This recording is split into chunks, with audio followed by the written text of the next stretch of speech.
I've only gone and failed my MFF challenge.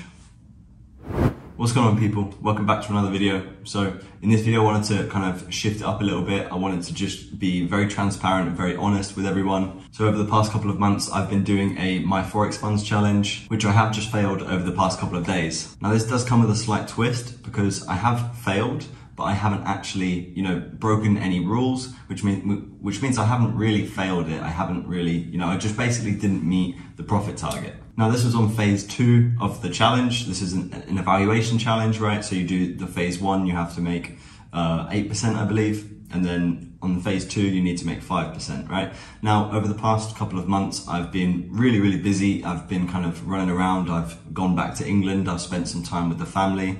And then I've also moved back out to Malaysia and had to settle back down here and get over the jet lag and everything else that comes with traveling and moving around. Now, I'm not here to sit and make excuses for why I didn't pass X, Y, Z, right? But I want to just give you a breakdown of the reasons why I believe that I didn't pass or why I didn't meet the profit objective. And hopefully, if anyone else is in this situation or if anyone else has recently failed a challenge, just to make you realize that it's actually not that big of a deal. And obviously, you can just go again. They're not just gonna say, hang on a minute, mate, look, you've failed, don't come back.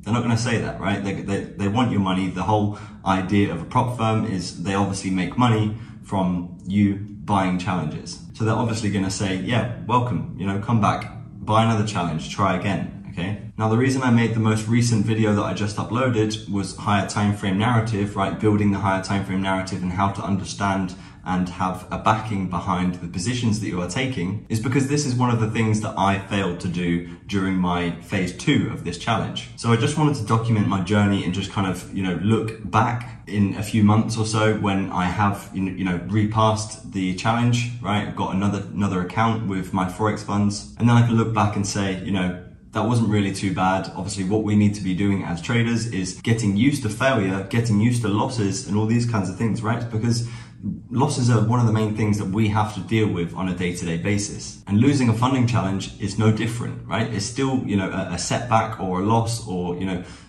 adversity, right, which we need to overcome. Sometimes life gets in the way, right? Sometimes unexpected things pop up and, you don't have time to be on the charts. Maybe you have to work more. Maybe, a family member gets ill. Maybe you're just moving around and life gets very busy like I'm doing. There's so many things that can just pop up randomly and just take away from your A game. So you end up being on your B game or your C game. And this is a topic that I really wanted to get into. It's a book that I've recently been reading called The Mental Game of Trading. But just before we get into that concept, I basically just want to make this video to obviously, like I say, document my journey. Also to be able to help anyone that's watching this video who may be in the same scenario or maybe has failed a challenge recently or is taking a few losses, by either motivating you, showing you that the discipline that you actually need, even when you get to a level where you are consistent and profitable over the long run. And also to just show you that I'm not perfect as well. And sometimes I have bad months. Sometimes I have, sit in drawdown for a little while, right? These things happen, but this is the time to sit down and reflect. And this is not where you start changing things up, right? You don't need to change your system. You don't have to build a new strategy or anything like that, right? You just need to realize what condition is the market in? Do I need to be sitting back and doing the higher time frame stuff mainly, right? That's one thing that I'm really preaching to my students at the moment, is the fact that you need to be backing up your trades with higher time frame narrative. So getting back onto the book, The Mental Game of Trading, there's one part in that book which really stands out for me, and I'm still currently reading it, but it's a concept of the inchworm concept, right? So basically he says you have an A game, you have a B game, and you have a C game, right? Now what you can do is when you have, you're constantly wanting to work on your A game, right? You're trying to push forward with your A game, right? But your C game stays exactly the same place. So what ends up happening is your A game goes forward, but it ends up hitting a brick wall, right? Because you can't push your A game too far because now you're just making this gap so much bigger, right? So what you actually need to do is take a step back and go, okay, now I need to bring my C game forward so that I can move my A game forward once again. And the way that you can do this is by writing down 10 things, right, in your A game, 10 things in your B game, and 10 things in your C game, right?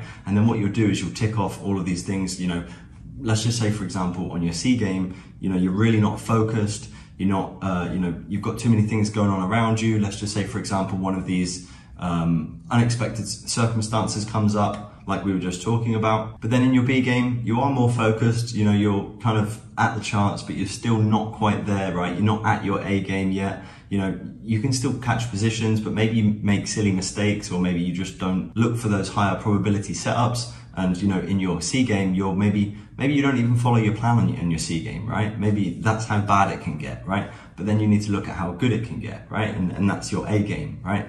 So what you need to actually do is you need to start eliminating the things in your C game and making your C game better and pushing your C game forwards, which then makes the distance between your A game and your C game a lot smaller, which then means there's less room for error, which means you can then push forward further. So with my experience over the last couple of months doing this funding challenge, one thing has become very obvious to me, right? And that one thing is the fact that we can understand the market in such an intricate and precise way that what that then makes you believe is, oh, I understand the market completely, so I know exactly every single place that I can trade, right? And you try and trade every single place.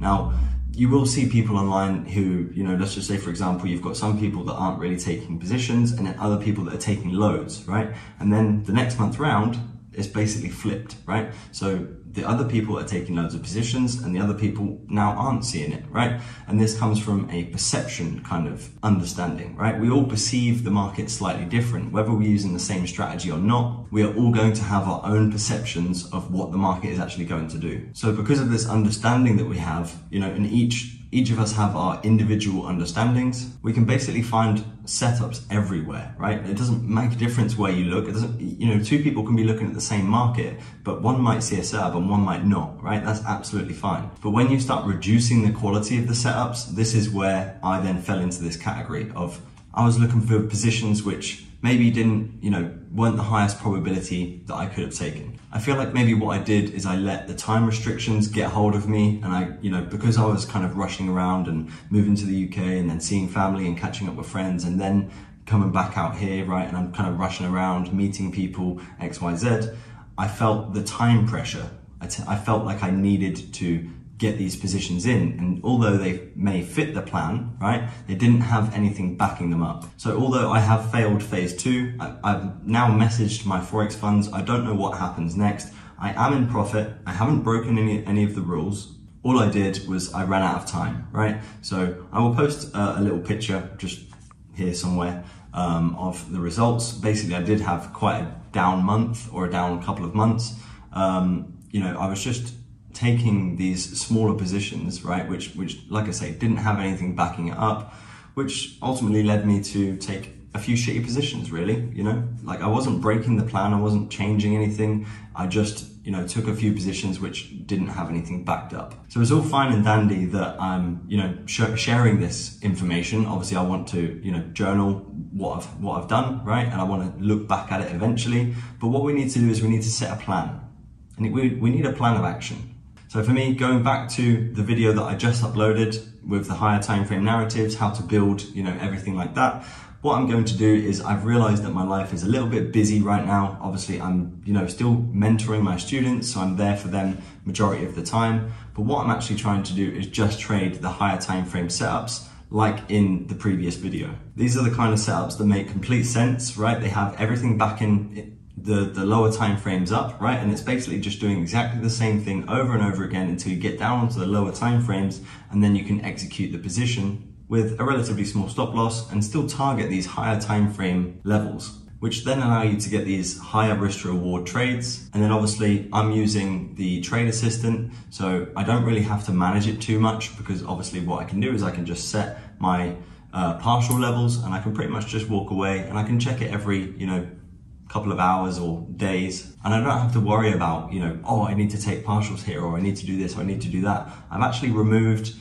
well, I still have MetaTrader on my phone, but I've removed the account from my phone, so I can't do anything, right? So I need to be on the laptop to be able to manage this position, right? Obviously you can't use the trade assistant on your phone, which means that all I can really do is work from the laptop. And as the previous video was titled, obviously less time, more money. The whole thing about trading is having freedom and being able to do whatever you want, whenever you want, right? Now, I enjoy teaching, I enjoy being on the charts, I enjoy backtesting, I enjoy everything to do with trading, right? So this is like my decision to be able to do that, right? But trading allows me to be able to do these things. So just being able to take higher time frame positions and higher probability positions, because then you have the higher time frames backing the lower time frames, is now going to be mainly what I'm focusing on, right? So when I have the retry of this challenge, what I'm going to do is I'm going to take my time. I'm going to not allow the time constraints to get to me, right? That's one thing that I've learned from this is, you know, I've passed challenges previously and they've not really been too much of an issue for me. But now, because I haven't had that for a while, I feel like that maybe impacted me quite a lot. And due to the extra circumstances which were kind of going on. I'm a big advocate for, you know, using all of the time possible in the challenges. It doesn't make a difference if it takes you 20 trading days to actually pass it, right? It doesn't make a difference if you pass it on the last few hours before the market closes or before, you know, your challenge ends. It doesn't make a difference. If you get to phase 2, use the whole 60 days. There's no reason to rush things. So that's my general game plan for redoing this challenge. It's a little bit of a different video, but same again, it's all about kind of the psychological ideas behind trading and kind of why I failed this challenge, what I'm going to do to get back at it again, and this time we'll get it finished. So it's a slightly different video, but I hope you guys enjoyed it. I hope you took some value from it. And just make sure that when you are going for a challenge, if there is any of these psychological issues that pop up when you have money at risk, right? Obviously what you've done is you've paid for the challenge. If you have any psychological issues that are kind of popping up, make sure to write them down and look at them after you've finished the challenge, or maybe even look at them during the challenge, right? Because that might be the split decision between whether you pass or whether you fail. Right? So if you enjoyed the video, make sure to leave a like. Let me know in the comment section below if you've been in a similar situation recently. Let me know what happened to your challenge and what you're going to do to fix it for next time. Take care, and I'll catch you in the next video.